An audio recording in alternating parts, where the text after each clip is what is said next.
11वें छंद को हमने पढ़ा, जिसमें ध्यान रखने योग्य बात यह है कि नरकों में वृक्ष, नदी, त्रियंच जीव तथा विकलत्र जीव भी नहीं पाए जाते हैं। वहाँ सिर्फ नारकी ही होते हैं, जो कि अशुभ विक्रिया से नदी, वृक्ष, भयंकर पशु आदि का रूप धारण कर लेते हैं।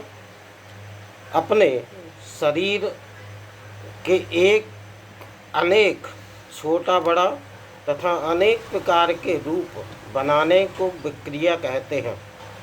अपने मूल शरीर के ज्यों के त्यों रहते हुए अन्य अनेकों शरीर आदि की रचना करना पृथक विक्रिया कहलाती है। अपने मूल शरीर को पर्वत, नदी, वृक्ष आदि रूप बना लेने को अपृथक विक्रिया कहते हैं। नारकियों में जो विक्रिया होती है वो अपृथक अशुभ विक्रिया ही होती है। अब हम 12वें छंद को पढ़ते हैं कि इस जीव के साथ नरक में और क्या क्या घटित होता है।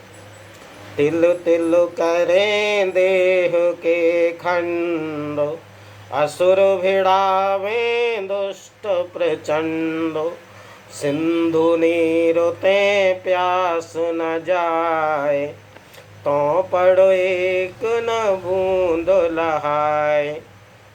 अर्थात देह के अर्थात शरीर के तिल तिल यानी तिल के दाने के बराबर, खंड अर्थात टुकड़े, प्रचंड अर्थात अत्यंत, दुष्ट अर्थात क्रूर, असुर अर्थात असुर कुमार जाति के देव, भिड़ावें अर्थात झगड़ा करवाते हैं, प्यास अर्थात प्यास की वेदना, सिंधु नीरते अर्थात समुद्र के जल से प्यास न जाए अर्थात प्यास की वेदना नहीं मिटती, तो पड़ अर्थात इसके बाद भी एक न बूंद लहाए अर्थात एक बूंद भी नहीं प्राप्त होती है।